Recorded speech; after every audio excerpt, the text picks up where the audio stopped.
قسم په درې قسمه دی. خزان پوی کې ډیر ملګری دی باره کې تاسو کې مولوی صاحب قسم می خړلې او سه به قسمونه خورو نو په کم قسم باندې کفاره ده او په کم باندې ګناه ده او په کم باندې سنشته ځان په پوی کوي. په درې قسمه قسم دی.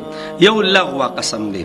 لغو قسم دی ته وای چې بس اسه به قسم خوري او ته په یو کار باندې قسم خوري او هغه کار الټي خو ته پته چلګ دا کار داسې دی او هغه دا بل شانتي یعنی په خطا کې ته قسم خوري او بیا کار ته پته ولګي چې لکه دا خدا سيو اما دا بل شي قسم خورلې نو په دې قسم باندې ګناه نشته. اصل لغو یا د چا عادتي او سي قسمونه خوري نو په دې او په صحیح طریقه باندې قسم خوري لکه نو په دې باندې سنشته دې باندې بیا څه کفاره او غیر ګناه نشته. خام دې ته لغو قسم وي.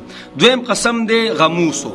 غموسو غوپی والو تا یعنی د ګناه په سمندر کې ته غوپو وي. دا کم یو قسم دی چې یو کار شوی دی او زه قسم خورم چې خراته پته چې دا کار شوی دی او زه هم دا کار نه دی شوی یا یو کار نه دی شوی او زه قسم خورم چې دا کار شوی دی او خراته پته دا غي اور لاړ شمه نو دا یمین غموس دی ښه دا کبیره ګناه ده غټه ګناه ده خو په دې کفاره نشته. صحیح ده. دریم مناقضه قسم دی چې په کوم باندې کفاره ده او کفاره څنګه ده. دریم هغه قسم دی چې زه وې مالک زه دا کار کومه په مستقبل کې را روانه زمانه کې زه به دا کار کوم یا وې مزه به دا کار نه کوم او دا غي الټ لاړ شمه یا غ کار وکم او ما ویلی نه به کوم یا غ کار ونه کوم او ما ویلی و به کوم نو په دې قسم باندې بیا کفاره ده. دې ته مناقضه قسم وای.